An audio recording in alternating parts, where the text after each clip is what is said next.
Hi, it's Leslie and we're talking about Welcome to Plathville, but today a little bit different because it was very interesting. I happened to catch an interview with, yes, Olivia Plath.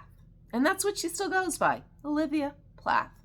Anyway, I guess it's been like 2 years since she split with Ethan and she is reclaiming her life. Anyway, at the time of this interview, she is in Paris doing a job because she's like a photographer for a big wedding and all the things.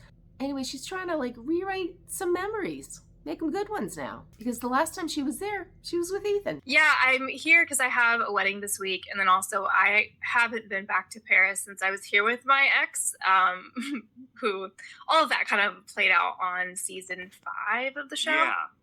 And I just knew that I needed to kind of reclaim some of these memories for myself. So I came a few days early and it's my first time back since then. And it feels so great.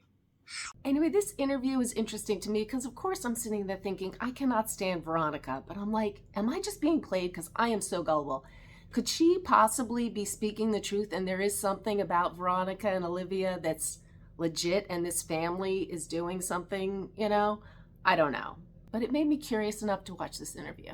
And just to echo Veronica, Olivia says basically the same thing here. Like every time he went and spent time with his family and then came back home, things got worse. Yep, it's that family that just keeps causing problems for the relationships, yep. But Olivia is definitely not taking the high road. She says whatever she thinks her truth to be. And I do not know. I do not know. Things got really bad here. I think it was in Paris. I kind of realized I was married to an alcoholic and I wasn't sure things were going to work, and there was definitely some abuse and things behind the scenes, but I felt like I couldn't tell anyone that because to the public, we were trying to keep this very united, like, oh, we're good no matter what his family does to us.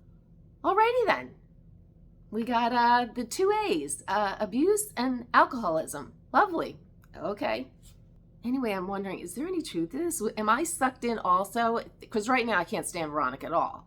And I know Micah's no angel. He's a horrible boyfriend.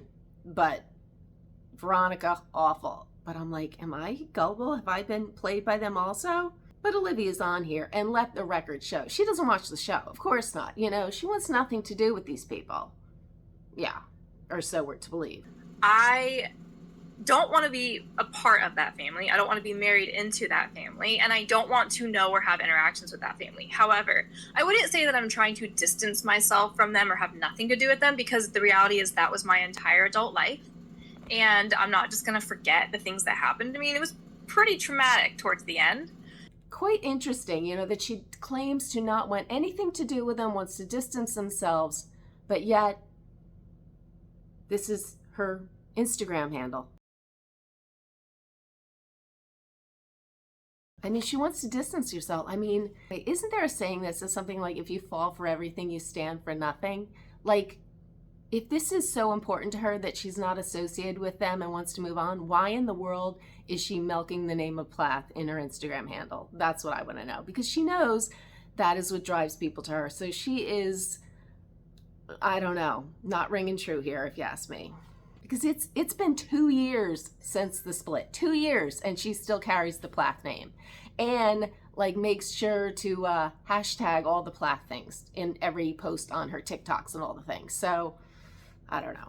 And again, throwing it out there, this is her truth. Who knows what's, what it is, but. As I've taken 2 years now to kind of sit with my experiences and make sense of them and put correct terminology to things that happened in my life, because it's easy to excuse a lot of things, especially as a woman, and being able to say, no, that actually was abuse, and no, that actually was domestic abuse or domestic violence. I've started sharing some things on social media. Okay. I mean, I don't know. But she kind of says like she's on social media now. I mean, she, I guess, has taped Ethan and doing lots of things, saying lots of horrible things and whatever. She's taped it all, and she is like as drip on her TikTok, and she is doing this all as basically a service, I guess, for other women out there that, not to have this happen to you or something. So she's playing it off that she's providing a service. That's why she's like bashing them all the things with her Olivia Marie Plath, handle there. But I mean, Olivia's an interesting character. I guess she has a lot of tape footage that's still to drop of Ethan in very unflattering conversations and whatnot. So we'll have to wait and see. But it just all made me wonder, am I like not seeing this correctly as I'm hating Veronica? Could they possibly have something of truth here, that the Plaths are really something? I don't think they're great. Obviously, I think they're wackadoos too, but I don't know. What do you think? Anyway, let me know in the comments. Anyway, I follow this nonsense every week, so if you want to follow along, please subscribe, hit the notification bell, and I will see you next week. Bye.